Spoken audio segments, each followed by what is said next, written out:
Hello mga kasarap, isang mapagpalang araw po sa ating lahat. For today's karinderya serye, eto at sinisilip ko yung kusina. Dahil late na po ako nagising, medyo 2:00 na po yata ako bumangon gawa ng napakasakit po ng ulo ko, medyo na happy po kagabi. Pero okay lang, kaya naman. Nagulat pa si Genggeng dahil hindi niya expected na sisilipin ko ang kusina. Sa mga oras na ito mga kasarap, may mga nakaparking na sasakyan kahit na alanganing oras sa pagitan to ng 2:00 hanggang 3:00 ay may mga customer pa rin kami na kumakain. Sobrang nagpapasalamat po kami. At ang inyong pong kasarap ay alangayin na nga po nagising. Hindi naman po ako makahindi gawa ng si Maldits nag-off dahil daw po masama ang kanyang pakiramdam. Actually po ay masama ng pakiramdam ko, masakit ang ulo ko, kulang sa tulog dahil 4:30 na ako nakauwi. Dumiretso pa ako sa palengke para kunin yung gulay na in-order ko. So check natin yung parking, nandiyan yung motor ko na si Yakuza, nakapark dyan, tsaka yung ilaw na check ko ay nakapatay. So very good, nandiyan pa rin yung truck ng beverage si Boss Ontong at medyo ilang araw na dyan yan, baka wala pa rin silang biyahe. So may mga nakapark dito mga kasarap na truck dyan, kabilaan, kahit na wala ng lunchtime, kahit na alanganing oras na ay nakakataba ng puso at meron pa rin mga kumakain na mas gusto nila ang lutong bahay na stop and go lang. Dito lang yan sa Raisin Eatery.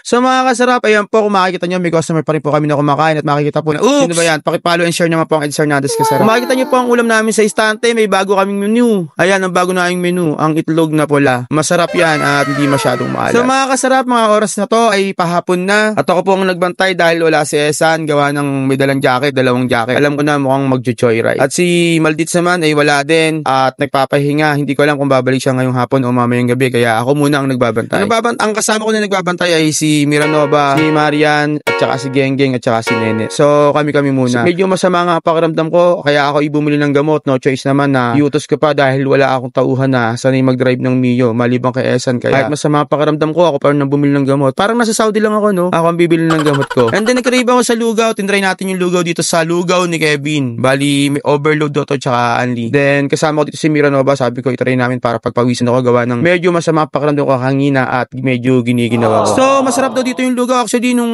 binovoice over ko na to nakain ko na yung lugaw.